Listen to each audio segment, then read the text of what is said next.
क्यों हो रही है बाबा के इस फैसले से ओवैसी को घबराहट? सुप्रीम कोर्ट को क्यों दिलाई 1947 की याद? उत्तर प्रदेश के मुखिया योगी आदित्यनाथ के सामने अच्छे अच्छों की बोलती बंद हो जाती है। माफिया हो या सियासत का धुरंधर, बाबा के फैसले के आगे सबके पसीने छूट जाते हैं। और इस सूची में अब AIMIM चीफ का नाम भी जुड़ गया है, जो बाबा के एक फैसले से घबराए हुए हैं। और उनकी बौखलाहट इस कदर बढ़ चुकी है कि उन्होंने आखिर में सुप्रीम कोर्ट का दरवाजा खटखटाया है। दरअसल योगी के प्रदेश में जांच चलाकर उन जगहों को खाली कराया जा रहा है जो पहले मंदिर हुआ करते थे और वहां मस्जिद का निर्माण करवाया गया। ऐसे कई जगहों को लगातार चिन्हित कर खाली करवाया जा रहा है। इन जगहों को खाली कराने के दौरान हिंसा भी हो रही है और आरोप है कि ऐसे जगहों पर मंदिर हुआ करते थे जिन्हें तोड़कर ये मस्जिद बनवाए गए हैं।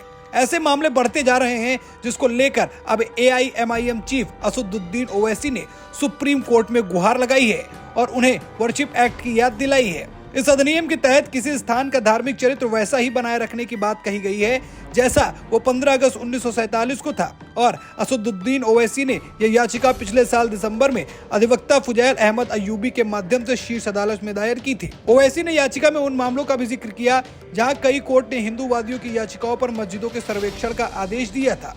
ये अर्जी तब दी गई जब वाराणसी, मथुरा, संभल जैसे शहरों में मस्जिदों के सर्वे किए जा रहे थे। क्या है पूजा स्थल कानून? पूजा स्थल अधिनियम 1991 एक अधिनियम है। ये 15 अगस्त 1947 तक अस्तित्व में आए हुए किसी भी धर्म के पूजा स्थल को दूसरे धर्म में परिवर्तित करने पर रोक लगाता है। साथ ही किसी स्मारक के धार्मिक आधार पर रखरखाव पर रोक लगाता है। ये केंद्रीय कानून 18 सितंबर 1991 को पारित किया गया था। हालांकि अयोध्या विवाद को इससे बाहर रखा गया था। ऐसा इसलिए किया क्योंकि उस पर कानूनी विवाद पहले से चल रहा था।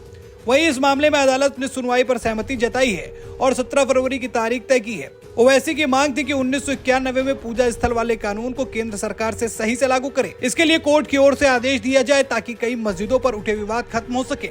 इस पर बेंच ने कहा कि हम सुनवाई के लिए तैयार हैं। बता दें, योगी सरकार ने लखनऊ में भी एक अवैध मस्जिद पर बुलडोजर चला दिया था। ऐसे में योगी के एक्शन से सभी सहमे हुए हैं। कुशीनगर में भी यही हुआ। 25 साल पहले अवैध अतिक्रमण कर मदनी मस्जिद का निर्माण किया गया था। सीएम योगी से इसकी शिकायत की गई, जिसके बाद बाबा एक्शन में आए और प्रशासन ने मस्जिद की पैमाइश का काम शुरू कर दिया।